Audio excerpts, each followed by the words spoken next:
अस्सलाम वालेकुम नाजरीन, आप देख रहे हैं INN चैनल। मैं हूं शेख अहमद अली। आज की खास बात में हम देखेंगे कई अहम कौमी और बैनुल अक़वामी खबरें।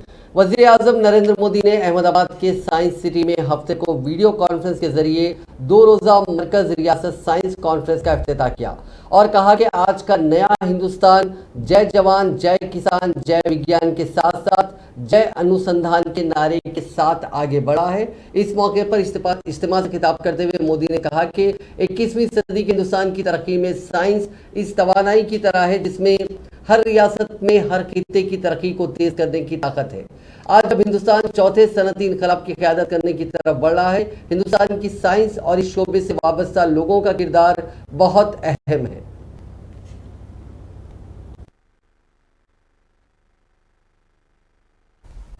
साथियों, बीते समय का एक अहम पक्ष है जिसकी ओर मैं आपका ध्यान दिलाना चाहता हूं। इतिहास की वो सीख केंद्र और राज्य दोनों के लिए भविष्य का मार्ग बनाने में बहुत सहायक होगी। अगर हम पिछली शताब्दी के शुरुआती दशकों को याद करें तो पाते हैं कि दुनिया में किस तरह तबाही और त्रासदी का दौर चल रहा था। लेकिन उस दौर में भी बात चाहे ईस्ट की हो या वेस्ट की, हर जगह के साइंटिस्ट अपनी महान खोज में लगे हुए थे। पश्चिम में Einstein, Fermi, max Planck, Nils bore, Tesla, ऐसे अनेक साइंटिस्ट अपने प्रयोगों से दुनिया को चौंका रहे थे। उसी दौर में सीवी रमन, जगदीश चंद्र बोस, सत्येंद्र नाथ बोस, मेघनाथ साहा, एस चंद्रशेखर, वैसे अनगिनत वैज्ञानिक अपनी नई नई खोज सामने लेकर के आ रहे थे।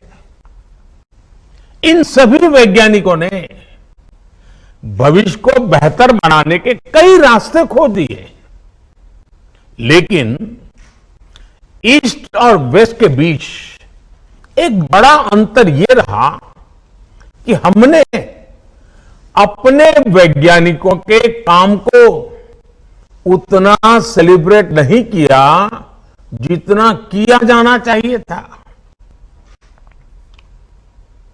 इस वजह से साइंस को लेकर हमारे समाज के एक बड़े हिस्से में उदासीनता का भाव पैदा हो गया।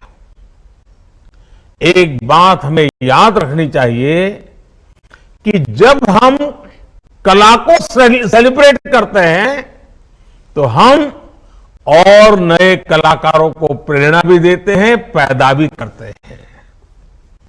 जब हम खेल को सेलिब्रेट करते हैं तो हम और नए खिलाड़ियों को प्रेरित भी करते हैं, पैदा भी करते हैं।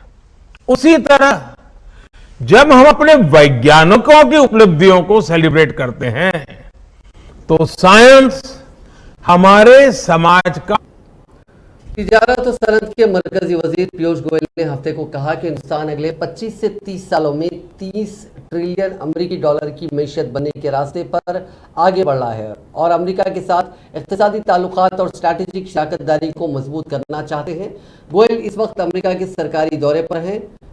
उन्होंने हिंदुस्तान और अमेरिका के दरमियान इक़्तिसादी ताल्लुकात और स्ट्रैटेजिक पार्टनरशिप को मजबूत बनाने के लिए काम जारी रखने के लिए दोनों ममालिक की रजामंदी की तस्दीक की। वो लॉस एंजलिस में US India strategic partnership forum के ज़ेर एहतमाम एक तकरीब से खिताब कर रहे थे। गोयल ने कहा कि दोनों ममालिक बाहमी इक़्तिसादी ताल्लुकात और स्ट्रैटेजिक शराकतदारी को मजबूत बनाने के ख्वाह हैं। इससे हुकूमतों के दरमियान बाहमी तिजारत और ताउन को तेज़ी से बढ़ने में मदद मिलेगी।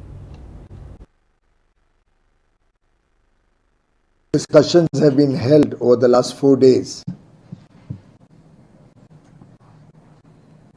to bring together a group of like-minded countries with shared interests in an open Indo-Pacific region where rules of trade, transparent economies,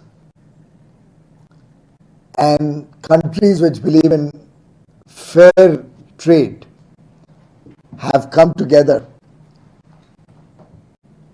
to work towards a long-term engagement on these principles of trade, which will help grow our economies, create jobs in our countries, and bring prosperity to our people. Fruitful discussions have been held over the last 4 days to bring together a group of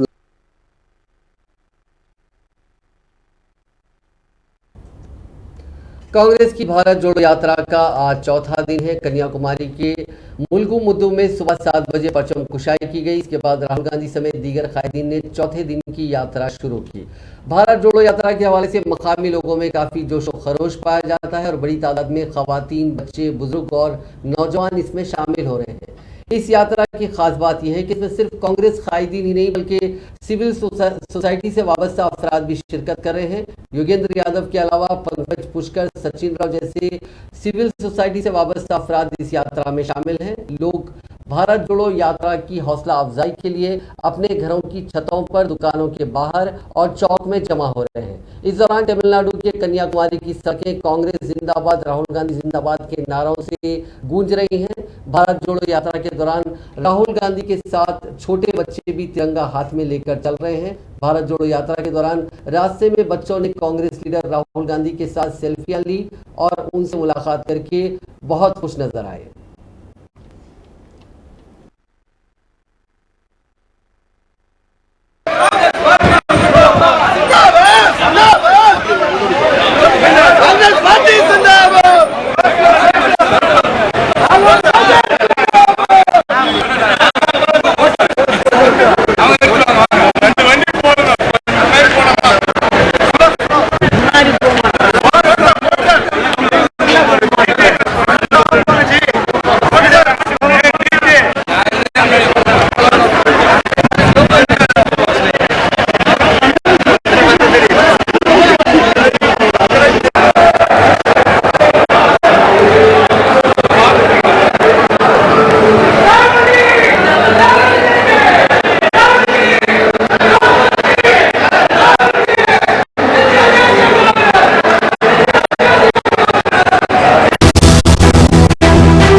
कुछ पाने की हो आस आस, कोई अरमा हो जो खास खास आशाएं,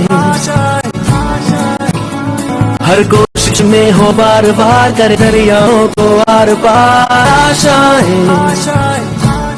आज मुश्किलों ने सर उठाया कर, आज फिर घरों में बंद है ये कदम, हाथ जो मदद के वास्ते उठे थाम लेंगे होने ना ध्यान के वो नम, सीने में है तेरा लहू, रगों में है तेरा नमक।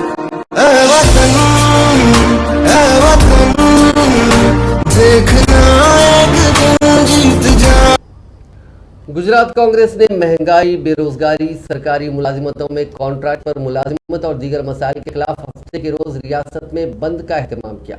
रियासत के कुछ इलाकों में कई ताजिर रजाकाराना तौर पर बंद में शामिल हुए, जबकि कई जगहों पर कांग्रेस लीडर और कारकुनान ताजिरों और कॉलेज इंतजामिया से बंद की हिमायत करने की अपील करते नजर आए।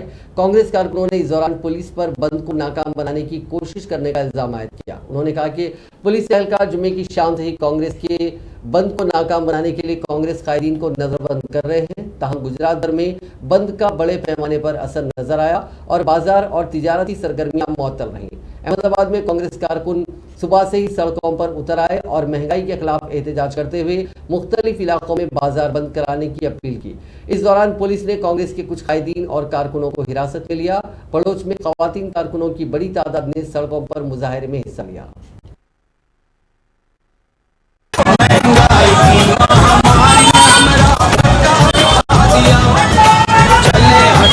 गरीबी गरीबों को हटा दिया, सरबत की तरह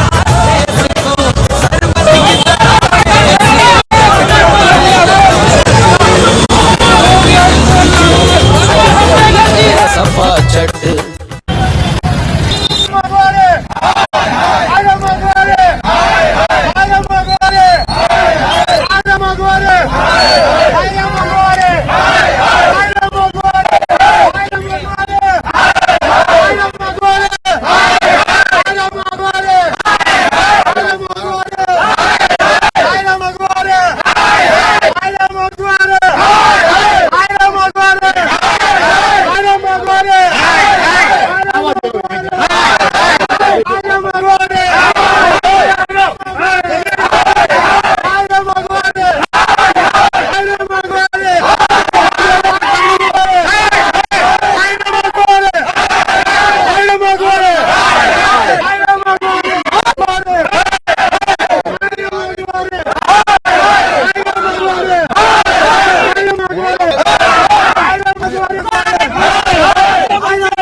इलेक्शन स्ट्रैटेजिस्ट प्रशांत किशोर ने बिहार के वज़ीर आला नीतीश कुमार की दूसरे कायदीन से मुलाकातों पर निशाना साधा। उन्होंने कहा कि 4 कायदीन से मिलने से, उनके साथ चाय पीने से कोई फर्क नहीं पड़ता, इससे अपोजिशन की यूनिटी साबित नहीं होती। उन्होंने कहा कि नीतीश कुमार के दिल्ली दौरे के जबरदस्त मायने निकाले जा रहे हैं, लेकिन इस वाकई का नेशनल पॉलिटिक्स पर कोई असर नहीं दिख रहा है।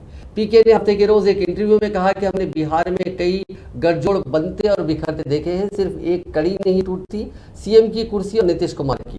जिस तरह से नीतीश पहले बीजेपी के साथ थे, फिर उसे छोड़ा, दोबारा साथ आए, दोबारा छोड़ा।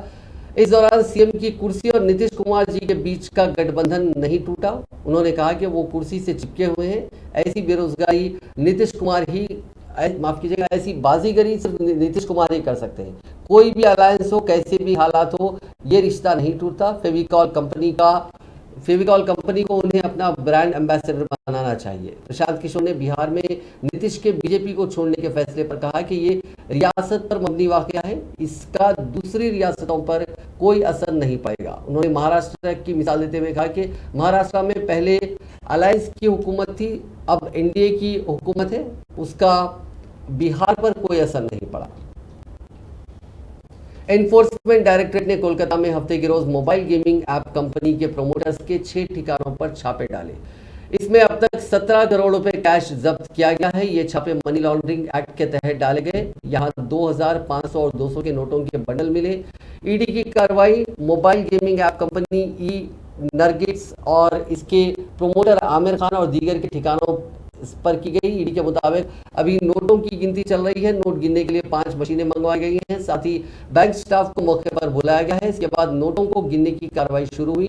ईडी ने बताया कि फेडरल बैंक ने सबसे पहले कंपनी के खिलाफ कोलकाता के कोर्ट में शिकायत की थी। इसके बाद फरवरी 2021 में कलकत्ता पुलिस ने कंपनी और इसके प्रोमोटर्स के खिलाफ एफआईआर दर्ज की थी। हफ्ते के रोज ईडी ने छापामार कार्रवाई की। कोलकाता के park street, McLeod street, garden reach और मोमिनपुर में ईडी की अलग अलग टीमें सुबह से ही छापेमारी कर रही हैं।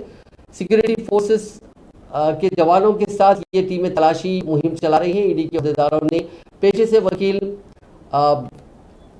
एक शख्स के घर पे भी सर्चिंग की है। ईडी ने इल्जाम लगाया कि आमिर खान ने मोबाइल गेमिंग ऐप नरगिट्स लोगों के साथ धोखाधड़ी करने के लिए लॉन्च किया था। शुरुआत में कंपनी ने यूजर्स को कमीशन दिया। लोगों के वॉलेट्स में आया पैसा भी आसानी से निकाला। इससे लोगों में कंपनी को लेकर भरोसा बढ़ा और ज्यादा लोग कमीशन के लिए बड़ी रकम लगाने लगे।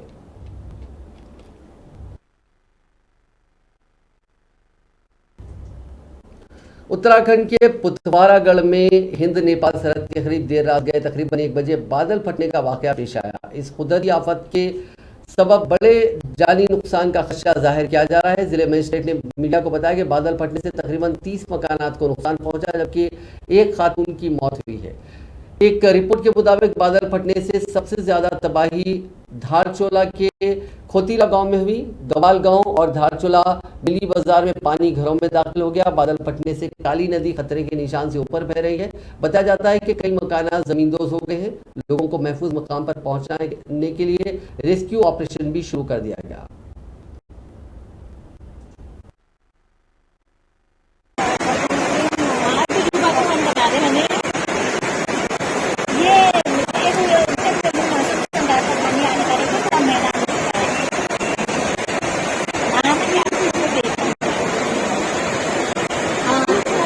Nanti jember kenatan. Bayu, bercinta ke bayu, nah, bayu, nah. Adi mima tak tu kamu pergi na. Adi mima kamu pergi ni apa tak? Oh ni. Bayu, nah,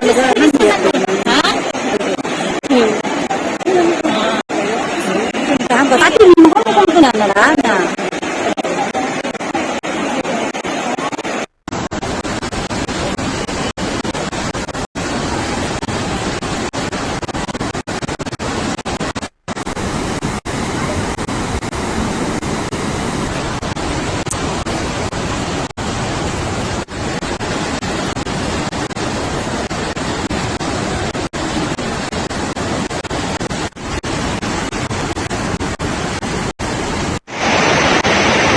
ये है कल रात की घटना।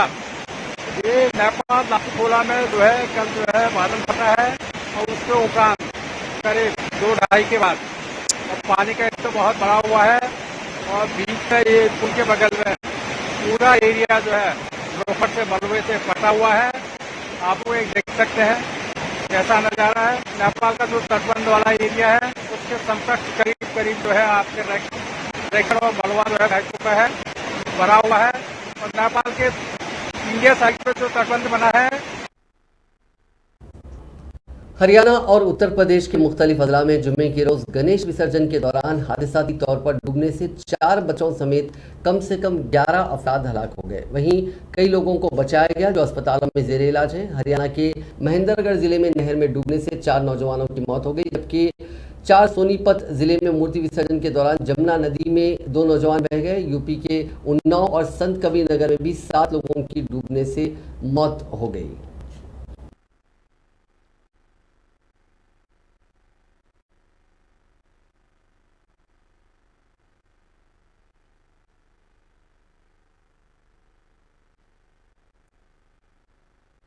सितंबर 2022 को जगडोली नहर में गणेश विसर्जन के लिए विधिक तौर पर 20-22 बालक गणेश विसर्जन के लिए आए थे, इस नहर में बह गए। कितने क्या बरामद कर लिया सर? कार्रवाई करते हुए 9 बालकों को हॉस्पिटल पहुंचा दिया गया है और तलाश अभी जारी है।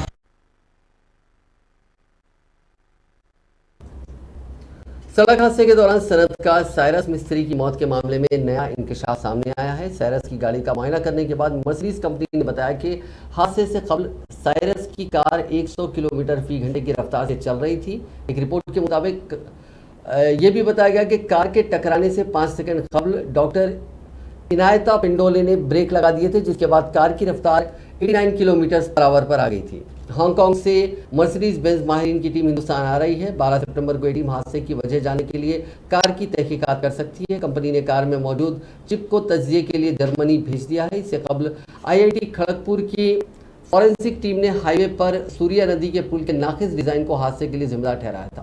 फॉरेंसिक टीम की रिपोर्ट के मुताबिक कार की हालत और साइरस मिस्त्री के पोस्टमार्टम में जाहिर होने वाली अंदरूनी चोटों से जाहिर होता है कि कार बहुत तेज रफ्तारी से चल रही थी। टीम मेंबरान का कहना था कि हमारे पास ठोस रिपोर्ट है कि पिछली सीट पर बैठे दोनों अफराद साइरस और जहांगीर ने सीट बेल्ट नहीं बांधी हुई थी। साथ ही RTO ने भी अपनी रिपोर्ट पालघर पुलिस के सुपुर्द कर दी है। RTO ने अपनी रिपोर्ट में कहा कि जब हादसा हुआ तो 4 एयरबैग खुले हुए थे। इनमें से 3 एयरबैग ड्राइवर के सामने, नीचे और सर के करीब खुले थे, जबकि ड्राइवर के बगल वाली सीट का 1 एयरबैग खुला था।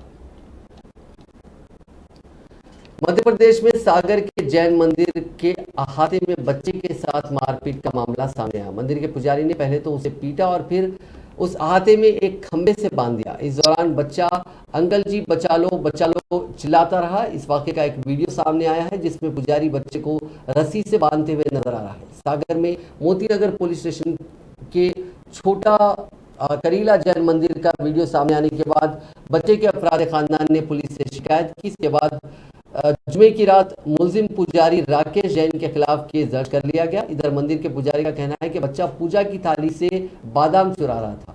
वीडियो में बच्चे को पुजारी और एक दीगर नौजवान पकड़े हुए नजर आ रहा है। वो रोते हुए बचा लो की गुहार लगा रहा है। राकेश जबरन उसे रस्सी से खंबे में बांध देता है। बच्चे के रोने की आवाज सुनकर आसपास के कुछ लोग उसे बचाने के लिए पहुंचे, लेकिन राकेश ने उन्हें भगा दिया।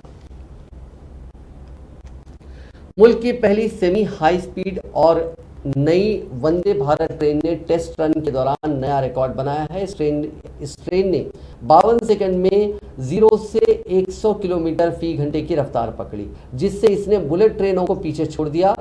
वजीर रेल अश्विनी वैष्णव ने इसकी जानकारी दी। ये मुल्क की तीसरी वंदे भारत ट्रेन है जिसे अहमदाबाद मुंबई रूट पर चलाया जाएगा। वैष्णव ने कहा कि वंदे भारत ट्रेन का तीसरा टेस्टिंग जुमेरात को किया गया था। इसने 52 सेकंड्स में 0 से 100 किलोमीटर पर आवर की रफ्तार पकड़ी, जबकि बुलेट ट्रेन इस रफ्तार को हासिल करने में 54.6 सेकंड का टाइम लेती है। नई ट्रेन की maximum speed 180 kilometre per hour है, जबकि पुरानी वंदे भारत ट्रेन की मैक्सिमम स्पीड 160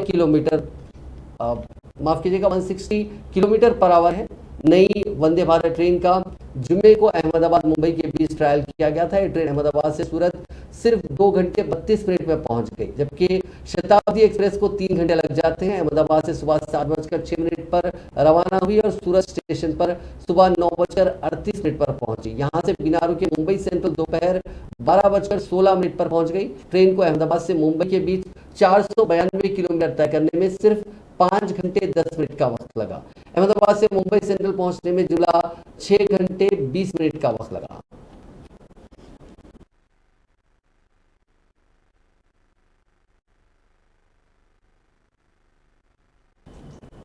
पंजाब के होशियारपुर में पुलिस के एक ASI ने अपनी ही सर्विस रिवॉल्वर से खुद को गोली मारकर खुदकुशी कर ली।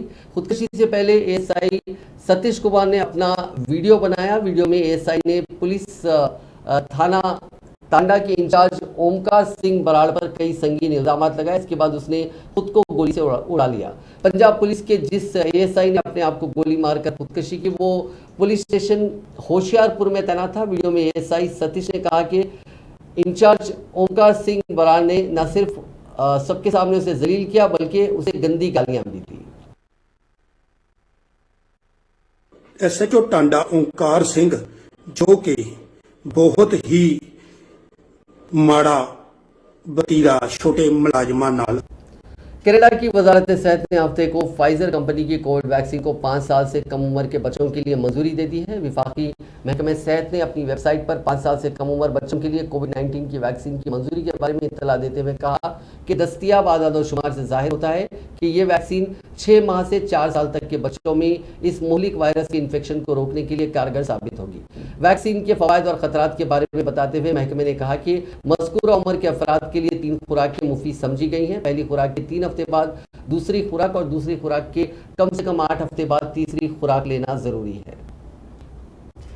किंग चार्ल्स III हफ्ते के रोज सरकारी तौर पर ब्रिटेन के नए राजा बन गए हैं। सेंट जेम्स पैलेस में प्रीवी काउंसिल की मीटिंग में इसका ऐलान किया गया। अब उन्हें किंग चार्ल्स III कहकर बुलाया जाएगा। चार्ल्स को अपने वालिद का टाइटल ड्यूक ऑफ कार्निवल विरासत में मिला है। ऐसे में उनकी बीवी कैमिला अब डचेस ऑफ कार्निवल कहलाएंगी।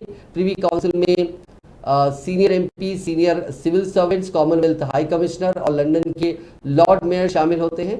आमतौर पर 700 से ज़्यादा लोग इस प्रोग्राम में शामिल होते हैं, लेकिन इस बार इतनी तादाद की गुंजाइश नहीं दिखी क्योंकि शॉर्ट नोटिस पर प्रोग्राम मुनक्किद किया गया था। इस प्रोग्राम में सबसे पहले प्रीवी काउंसिल के लॉर्ड प्रेसिडेंट पेनी मोर्डेंट ने एलिजाबेथ II के इंतकाल का ऐलान किया। इसके बाद कई मुख्तलिफ रसूमात अंजाम दी गई। महारानी की कामयाबियाँ वहाँ परेड्स की गई, उनकी कामयाबियाँ गिनाई गई, साथ ही नए किंग की खूबियों को भी गिनाया गया। इस ऐलान के बाद वज़ीर आज़म कैनबरी के और दीगर ओहदेदारों ने एक डॉक्यूमेंट पर साइन किया। इसी प्रोग्राम में ये भी तय किया गया कि नए किंग के इख्तिदार संभालने के बाद क्या कुछ बदलाव किए जाएंगे। आखिर में शाही परंपरा के मुताबिक सरकारी तौर पर चार्ल्स को ताज पहनाया जाएगा। ये कॉरोनेशन सेरेमनी किस दिन होगी इसका ऐलान नहीं किया गया। यूक्रेन ने कहा है कि उसने गुज़िश्ता हफ्ते रूस से अपने जुनूब और मशरिक में 1000 मुरब्बा किलोमीटर से ज़्यादा का इलाका वापस ले लिया है। सदर व्लादिमीर ज़ेलेंस्की ने कहा कि खार्किव के इलाके में 30 से ज़्यादा बस्तियों को आज़ाद कराया गया। खार्किव के इलाके में रूस के आला अहदेदारों ने इतराफ़ किया कि यूक्रेनी फ़ौज ने अहम फतेह हासिल की है। एक रिपोर्ट में कहा गया कि विटाली गन चीफ ने रूसी टीवी को बताया कि यूक्रेनी बाशिंदों ने रूसी दिफाई लाइन को तोड़ दिया। उन्होंने कहा कि रूस के ज़ेर कब्जा खार्किव के अहम तरीन शहरी मराकज़ में से एक को पियानिस्क और 2 दीगर शहरों को निकाला जा रहा है।